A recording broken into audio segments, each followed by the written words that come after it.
Vamos a orar.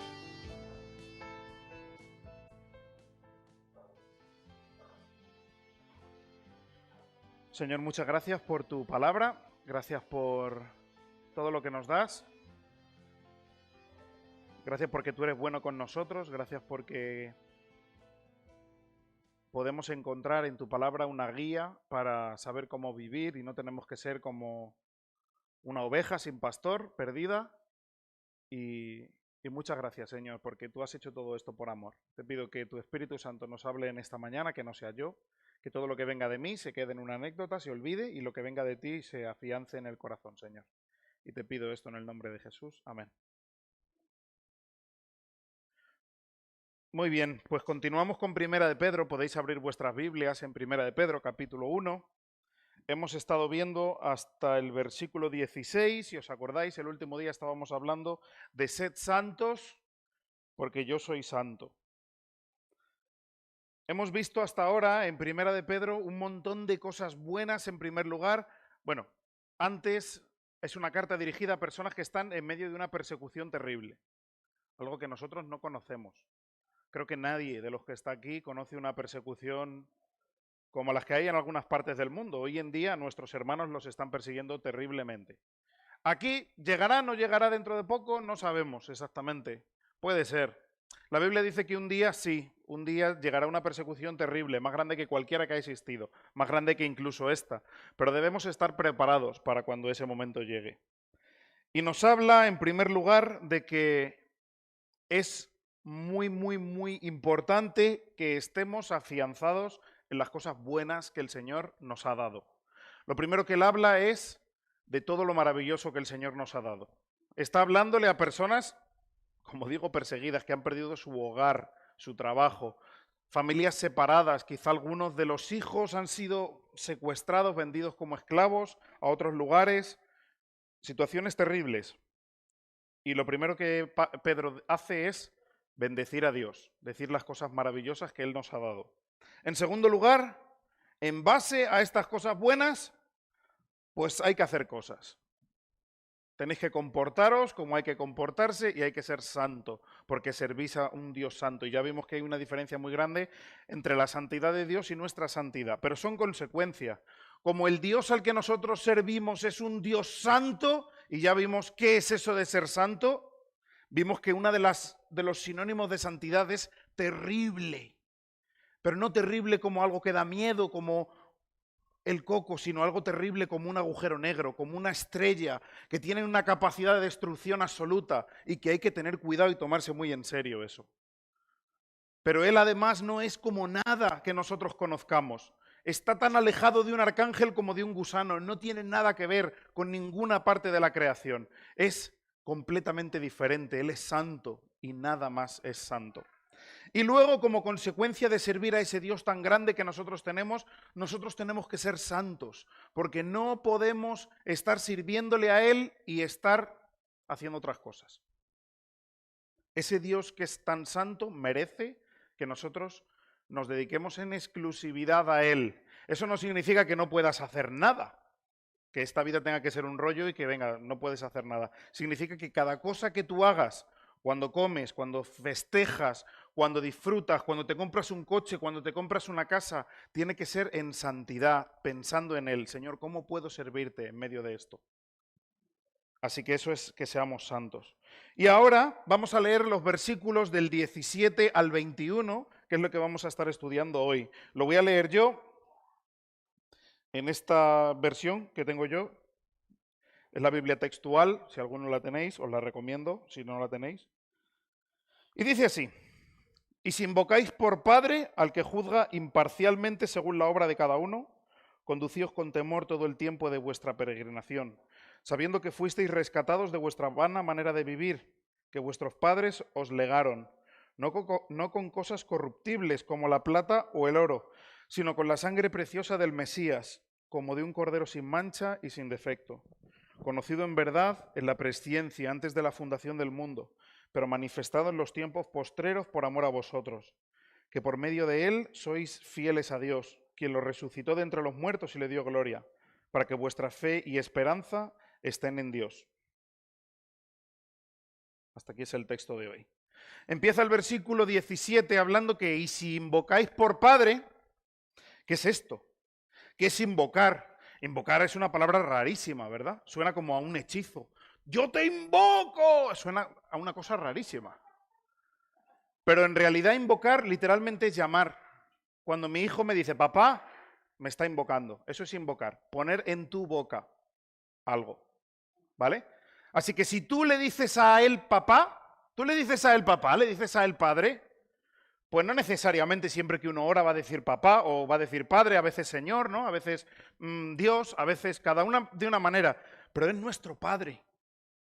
Y si este es tu Padre, entonces lo siguiente es para ti.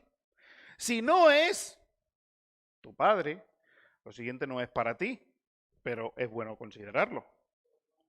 Dice así, si este es tu Padre, si Dios es tu Padre, si invocáis por Padre al que juzga imparcialmente según la obra de cada uno, conducíos con temor todo el tiempo de vuestra peregrinación. Primero, solamente una cosa, aquí es una frase que sale en varios sitios, que Dios no hace acepción de personas. Pero quiero que sepáis una cosa, porque casi siempre nosotros utilizamos la palabra o la frase Dios no hace acepción de personas para lo bueno, ¿no? Dios no tiene favoritos. Pero casi siempre, y diría que siempre, pero a lo mejor hay algún texto que se me está escapando, esa frase se refiere al revés, en cuanto a que Dios no va a tener por inocente al culpable. No hay nadie a quien Dios le vaya a pasar por alto sus pecados. Dios no tiene ningún favorito. Dios no hace acepción de personas. Por lo tanto, cuando estamos oyendo esto y está diciendo aquí, si tú tienes por padre a uno que no hace acepción de personas, ojo. Esto es lo que dice este versículo, literalmente, ojo. Imaginaos que es así, que sois un niño pequeño, ¿vale? Y vuestro padre vive, vamos a decirlo, en un país que es una dictadura, o él es el rey, pero es un rey muy justo. Y a él le gusta que su gente sea justa. Y juzga muy severamente al que no es justo. Pero que además lo hace como nuestro Señor. Lo hace porque Él quiere que su pueblo sea justo. No lo hace como un rey hipócrita que luego él es malo, que lo único que quiere es aprovecharse de los demás. No, no, Él quiere que los demás sean justos. ¿Por quién creéis que va a empezar su educación? ¿Quién le va a importar más? ¿El hijo del granjero o su hijo? Su hijo, ¿verdad? Luego, si tenemos un padre, si tú llamas padre a este que le importa que los demás, que le importan las cosas que hacen los demás, en quien primero se va a fijar es en ti y en cuando tú no cumples lo que tienes que cumplir. Porque los hijos le importan a su padre. Os pongo un ejemplo de mi vida. Yo tengo varios hijos. ¿A mis hijos creéis que les gustan las chuches o que no? Les gustan muchísimo las chuches a mis hijos. Mira, tú les puedes regalar una bolsa, da igual el tamaño, bueno, no sé si una cosa así, pero la típica bolsa de cumpleaños, llenita hasta arriba de chuches, ellos pueden coger la bolsa de chuches y comérsela entera, pero en 5 minutos, ¿eh? Y felices. Pero yo, como soy un padre que se preocupa por su salud, lo que les voy a decir es, no os las comáis todas. Dadme a mí las bolsas de chuches y yo os las voy repartiendo. Y me dais alguna a mí. Pero en realidad, un padre que se preocupa por sus hijos, en este caso yo me preocupo por mis hijos, no voy a dejar que ellos se coman toda la bolsa de chuches, porque no es bueno para ellos. No es porque yo sea un aguafiestas y no quiero que comas chuches porque están ricas y te gustan. Y aquí tienes que sufrir en esta casa. ni quiero amargarles la vida, ni nada parecido. Es porque los amo. Los amo y quiero su bien. Y sé que las chuches les gustan, y a mí me gusta que ellos disfruten de las chuches, pero quiero que las disfruten en su debido, vamos a decir, tamaño, en su justa medida, ¿vale? No excediéndose. Este tema es muy importante para mí y estoy pendiente de ellos. Encima de mi mesa, yo siempre, durante todo el tiempo, cuando vivía en la otra casa y ahora, siempre tengo en mi mesa chuches. Siempre. Ahora mismo tengo un paquete de chicles y están encima de la mesa. Cuando mis hijos quieren chuches, se acercan a mi mesa sigilosamente y cuando yo no miro, no hacen eso. Cuando mis hijos quieren un chicle, se acercan donde mí y me dicen, papá, ¿me das un chicle? Y a veces me dicen, papá, ¿qué tengo que hacer para que me des un chicle? Porque saben que si cogen una chuche sin permiso de su padre, hay consecuencias y grandes. Y grandes. Para mí es un tema muy serio, que cojan algo que yo les he dicho que no cojan. Luego, cobran y además son castigados. Ellos saben que yo les amo, pero tienen temor de coger las chuches que hay encima de la mesa. No es un temor de estar aterrados de su padre. Madre mía, yo tengo un padre que es tan malo que si me acerco a su mesa me va a pegar. No. Pero saben que si desobedecen en este ámbito, y en todos, pero si desobedecen en este ámbito, porque es de lo que estamos hablando, se van a llevar un azote. Si ellos cogiesen chuches sin permiso y yo me entero, les va a ir mal. Y alguna vez ha pasado y han aprendido. Luego, esto es lo mismo que nos pasa con Dios. Dios nos ama y ve lo que hacemos. Y se toma muy en serio tu educación. Él se toma muy en serio la justicia en la tierra. Hemos visto el versículo de antes, el que se quiera gloriar en algo, que se gloríe en conocerme. Porque a él le gusta guiarse en la vida con amor, que el mundo se guíe por amor, por derecho y por justicia. Eso es lo que a él le importa, eso es lo que a él le agrada. Y él se toma muy en serio todas estas cosas en el mundo, pero más en nuestras vidas.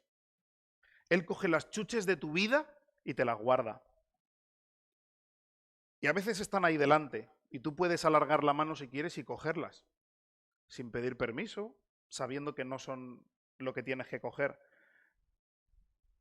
Pero automáticamente el Señor nos disciplina. Él se toma muy en serio tu educación.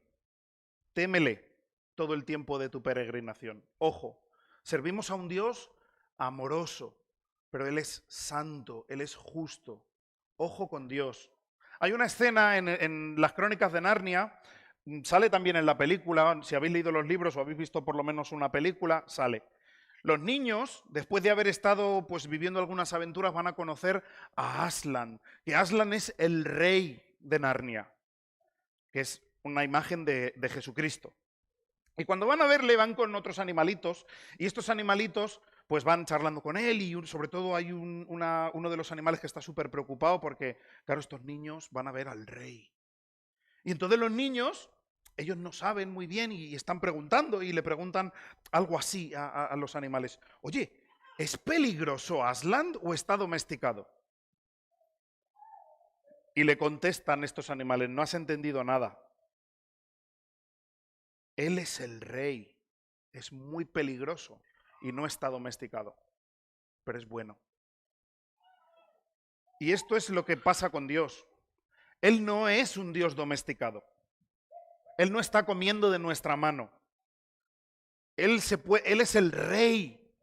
Él se puede mover y dar un zarpazo. Ojo con el Señor, ojo con Dios.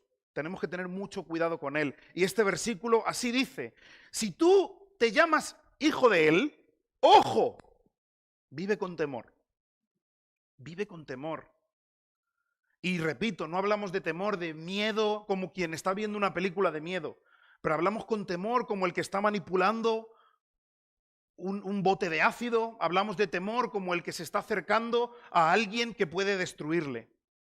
Aunque es nuestro Padre, aunque es bueno, aunque nos ama, aunque hemos sido perdonados por la sangre de Cristo, pero no podemos tomarnos a broma a Dios. No podemos.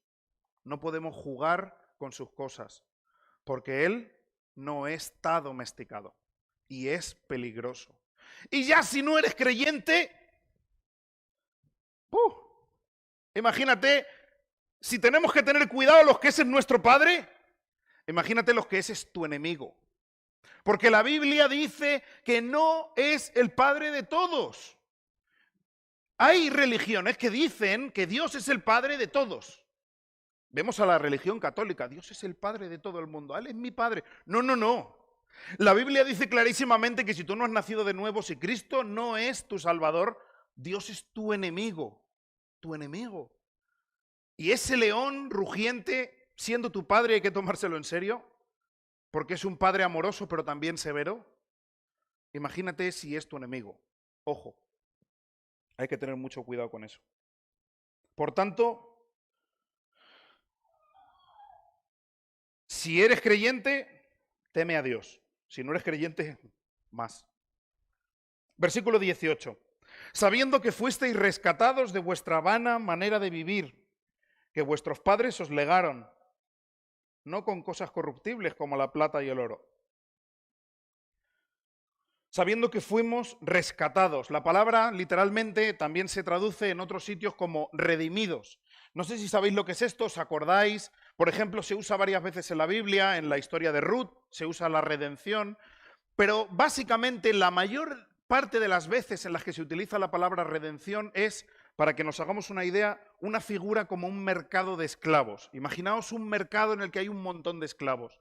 Y tú vas paseando, mirando los esclavos de diferentes edades, diferentes fortalezas físicas, los han capturado donde sea, en una guerra, se han tenido que vender porque estaban en la pobreza absoluta. Y tú vas caminando, ves a uno y dices, este es el que me voy a comprar. Literalmente esa es la palabra redención. Este es al que voy a redimir. Me lo voy a comprar. Así que lo que nos está aquí diciendo exactamente es que nosotros estábamos siendo vendidos en un mercado de esclavos por nuestra culpa, por la manera de vivir heredada de nuestros padres. Mamá. No, no es de nuestros padres literalmente, es la manera de vivir que hemos heredado de todos los seres humanos. Somos así. Y nuestra manera de vivir nos llevó a ese mercado de esclavos.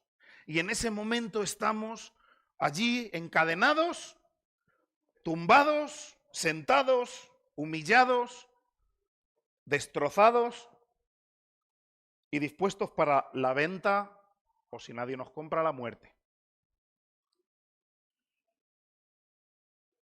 Y fuimos comprados en ese momento. Y fuimos comprados no para, venga, te compro y te dejo por ahí, no. Fuimos comprados para dejar de servir a nuestra antigua manera de vivir y empezar a servirle a Él. Y empezar a ser esclavos de Él. Y a lo mejor tú puedes pensar, Jobar, qué mal, ¿no? Antes yo hacía lo que quería, sí, bueno, era pecado, pero era libre. Podía ir donde quería. Y sin embargo ahora hay un montón de cosas que no puede hacer. Y es porque no entendemos nada. Porque Cristo nos ha dado libertad en Él. Ahora es cuando verdaderamente somos libres, no antes. Ahora tenemos la posibilidad de amar, la posibilidad de servir, la posibilidad de tener una vida de propósito, la posibilidad de tener un padre que nos cuida, que nos ama. Imaginaos un niño, leí hace no mucho la vida en las favelas, un poquito. No sé si conocéis lo que son las favelas en Brasil. La vida allí es terrible, eso es un lugar horroroso, con una pobreza extrema. Los padres suelen ser padres a una edad muy temprana, adolescentes, y está la orden del día cuando te matan. Allí hay armas en todo momento, si le caes mal a quien sea, te matan, y allí no va ni la policía, o sea, nadie. Y hay muchos casos de niños que desde que son muy chiquititos, poquito más que Natán, mirad ese bebé, miradle, poquito más que él, se quedan solitos en el mundo. ¿Os imagináis? Un niño que prácticamente acaba de empezar a andar, caminando por la calle solito, come lo que encuentra en la basura, va creciendo poco a poco, se juntan en pandas con otros niños que están en sus mismas situaciones. Son niños que no tienen nada, que no tienen familia, que viven solitos en la calle. Imaginaos un bebé así. Cuando el pueblo de Israel estaba en medio de las plagas que no le dejaba salir el pueblo de Egipto, y la última plaga iba a pasar. ¿Quién iba a pasar? ¿Alguien lo sabe? El ángel del Señor. ¿Quién es el ángel del Señor? Jesús. Jesús mismo iba a pasar por todo Egipto para destruir todo, y la única manera de que ese destructor, Jesús, no entrase a destruir tu hogar, ¿cuál era? Poner sangre de un corderito en los dinteles de la puerta. Y cuando el destructor, que es el Señor Jesucristo, pasaba por delante de la puerta y veía la sangre del cordero, pasaba de largo. Y si no veía la sangre del cordero, entraba y destruía. ¿Quién es el cordero? Jesús. Fijaos, la sangre de Cristo nos libra de ser destruidos por Él. Muchas veces pensamos que, bueno, Jesús nos salvó, Jesús murió porque, bueno, hay una especie de justicia cósmica que si el Señor no ha pagado por nosotros, nuestros actos nos llevan al infierno. El Señor nos salvó de Él. De Él. Él es el destructor. Él es el ángel destructor que pasó por el Éxodo, y Él es el ángel destructor que un día destruirá a todos los que no estén escritos en el libro de la vida. Él es el ángel destructor. Y Él pagó con su sangre precisamente para salvarnos de sí mismo. Y aquí dice además que Él nos compró con su sangre. No solamente nos enfoca a la imagen de Éxodo, pero también a la imagen de los sacrificios. Había que entregar un corderito. Había muchos tipos de sacrificios, pero siempre tenían que ser sacrificios sin mancha, perfectos. Y Él es ese sacrificio. Solamente que hay una diferencia grandísima entre sacrificar un cordero y Cristo. Los corderos eran simplemente una imagen en la que los judíos ponían su fe en que ese acto simbólico que estaban haciendo de sacrificar un corderito iba a ser en el futuro vindicado, iba a ser en el futuro sellado por un sacrificio permanente, por un sacrificio que solamente el Señor podía hacer. Ya hemos visto muchas veces que el valor de nuestro pecado es infinito y que solamente un sacrificio infinito puede pagarlo, porque agredimos a alguien que tiene un valor infinito. Y por tanto la sangre preciosa de Cristo es lo único que podía comprarnos, nada más. Versículo 20. Conocido en verdad en la presciencia antes de la fundación del mundo, pero manifestado en los tiempos postreros por amor a vosotros. Esta frase es fuerte, ¿eh? La cruz no fue un accidente, fue una cita. Antes de que Dios dijese sea la luz, ya había dicho sea la cruz. El plan de Dios siempre fue este.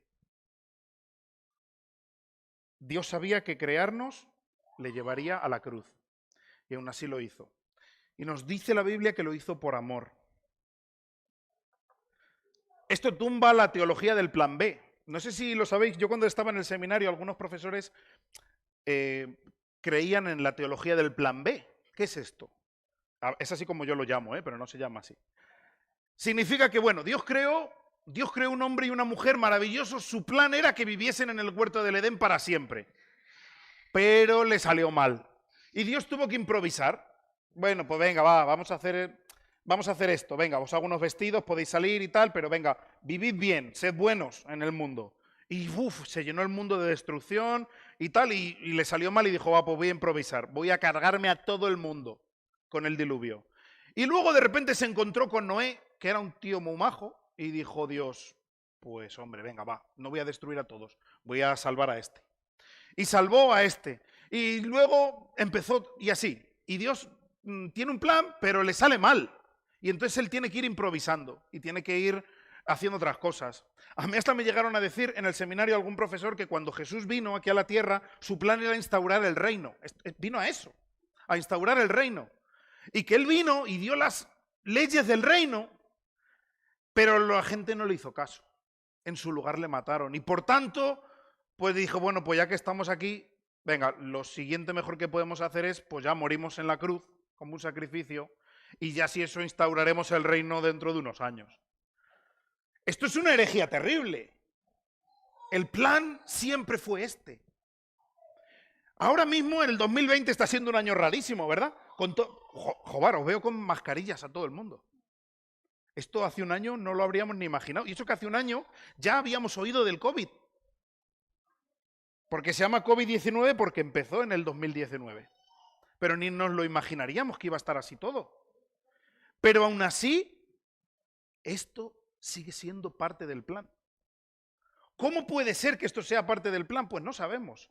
Pero al Señor no se le ha escapado nada. El Señor desde antes de la fundación del mundo ya tenía todo esto planificado. Entre ello la cruz.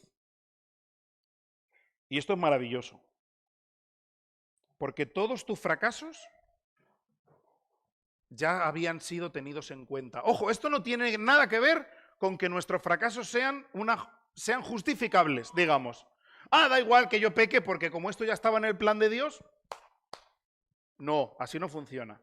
Pero el Señor tiene en cuenta tus fracasos más terribles para traerte hasta aquí. Y eso es maravilloso. No había otra manera de salvar al ser humano. A mí no me podía salvar de otra forma que muriendo por mí. No había una manera en la que Él pudiese enseñarme, en la que Él pudiese guiarme, en la que Él pudiese convencerme para que no pecase, para que fuese justo delante de Él. Solo a través de Cristo era posible. Y además lo hizo por amor. No por algo valioso que había en mí o en ti, que no hay nada. Lo hizo a pesar de lo que hay en ti. Esto es como el que entra en una perrera para adoptar un perro, ¿vale? Imaginaos esa escena. Voy a buscar un perro. Mi hija, Sarai, está que desea un perro. Imaginaos que yo voy a una perrera y digo, voy a buscar allí, entre los perros que hay, para adoptar uno y para que podamos tener un perro. Voy allí y hay algunos perros así sentados súper bonitos y otro malo, con espuma en la boca, malo. Cuando me acerco, malo. Y el Señor se acerca a ese malo y dice, este. Y el de la perrera dice, no, si este lo vamos a matar mañana, este no, este es el peor. Mira, si coges este mañana lo devuelves, porque es terrible, este te va a atacar, este es malo. Va a morder la mano de su dueño, el que le va a dar de comer. Aquí lo hace, es malísimo. Nunca le sacamos de aquí porque es malísimo. Pero el Señor dijo, este. Dice Tito 3:5, no por obras de justicia que nosotros hubiésemos hecho, mas por su misericordia con que nos amó. Por su misericordia. Somos ese perro rabioso que era el último en la fila para cualquier persona sensata. No somos salvos por algo que hayamos hecho. Somos salvos a pesar de todo lo malo que tenemos. Por su amor. Y versículo 21. Que por medio de él sois fieles a Dios, quien lo resucitó de entre los muertos y le dio gloria, para que vuestra fe y esperanza estén en Dios. Por medio de Cristo somos creyentes en Dios. Fijaos lo que dice este versículo, ¿eh? A veces los versículos los pasamos así por alto y como son un poco enrevesados, no le prestamos mucha atención. Por medio de él sois fieles a Dios. ¿Por medio de quién? Del Cordero, ¿vale? Por medio de Cristo somos fieles a Dios.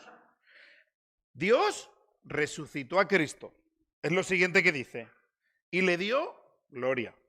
Y lo siguiente que dice es que por medio de esta resurrección, vuestra fe y vuestra esperanza está en Dios, ¿vale? Así que es una especie de trabajo en equipo. Este muere para que yo crea en Dios. Y entonces Dios resucita a este y le da gloria. Y ahora, por medio del sacrificio que ha hecho él, tengo mi esperanza puesta en Dios. ¿Entendéis? ¿Por qué es esto? Por medio del sacrificio de Cristo es la única manera en la que nosotros podemos acercarnos a Dios. Estamos de acuerdo, ¿verdad? Hemos visto que nuestras acciones, nuestras obras son como trapo de inmundicia, hasta lo mejor de todo. Y un trapo de inmundicia ya sabéis lo que es. Una compresa usada. La palabra, pues imaginaos tan bonito como es una compresa usada. Los hombres vemos menos habitualmente ese tipo de preciosidades, pero las mujeres lo veis habitualmente. Pues tan maravilloso como una compresa usada son mis mejores obras. Tan inútiles para ganarme el favor de Dios. Pero por medio de Cristo puedo ser fiel a Él, puedo ser su hijo. Y Dios, cuando Cristo murió, le resucitó de entre los muertos. ¿Para qué? Para que en base a la esperanza de que Cristo fue resucitado por el Padre, nosotros también tengamos esa misma esperanza de que un día nosotros seremos resucitados. Ya hemos visto muchas veces que hay muy pocas cosas en la historia tan afirmadas con tantas pruebas históricas como de la resurrección de Cristo. Y cualquier persona que de verdad quiere indagar sobre ello se va a dar cuenta de que es así. Hay un señor que se llama Lee Strobel. Lee Strobel era un ateo que quería demostrar que Cristo no resucitó. Y empezó a indagar para demostrar en un libro que Cristo no resucitó. Y empezó a darse cuenta y terminó siendo creyente.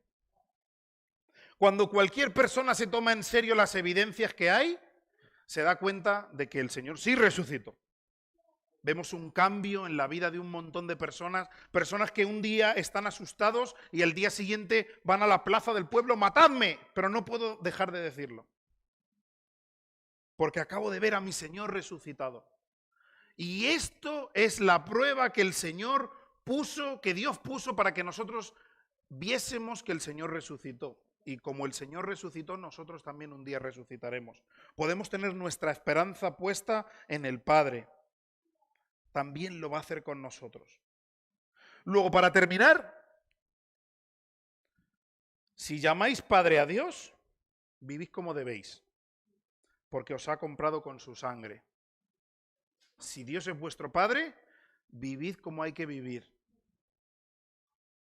Que vuestro matrimonio lo refleje, que vuestra crianza de vuestros hijos lo refleje, que vuestro trato lo refleje. Y si no eres creyente, también esto es para ti. Porque, ojo, si Dios no es tu Padre, Él va a juzgar a todos según tus obras, a cada uno con sus obras. Lo hace en el mundo, lo hace en la vida. Y Él se posiciona en contra tuya si no eres creyente, pero lo hará todavía mucho más severamente tras la muerte. Dice la Biblia que está destinado para los hombres que mueran una sola vez y después de esto el juicio.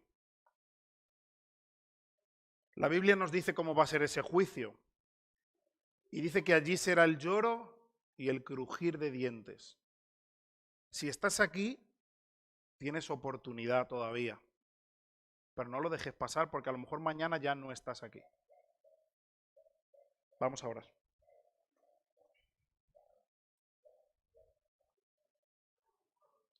Señor, muchas gracias por tu palabra. Gracias por todo lo que nos das, Señor. Te pido que nos ayudes a ser buenos hijos. Reconocemos que somos muchas veces un fracaso y que tienes que estar azotándonos con amor, Señor. Porque fracasamos constantemente. Fracasamos en nuestros matrimonios, fracasamos en nuestras relaciones, fracasamos reflejando tu gloria, Señor. Te pido que nos ayudes, que nos transformes, que nos cambies. Que tu Espíritu Santo continúe la obra que tú has empezado, Señor. Cámbianos, Dios. Y te pido que si hay gente aquí que no es creyente, que no te conoce, Señor, que tú obres en su vida y que puedan ser transformados. Te pido, Señor, que tu Espíritu Santo les convenza de pecado, de justicia, de juicio, que caigan en tus manos, que no tengan otro lugar donde ir, que de verdad tú pongas en su corazón temor, pánico, porque si mueren sin ti, su estado será terrible y ya no habrá vuelta atrás, Señor. Y te pido que tú nos ayudes a todos. Te lo pido en el nombre de Jesús.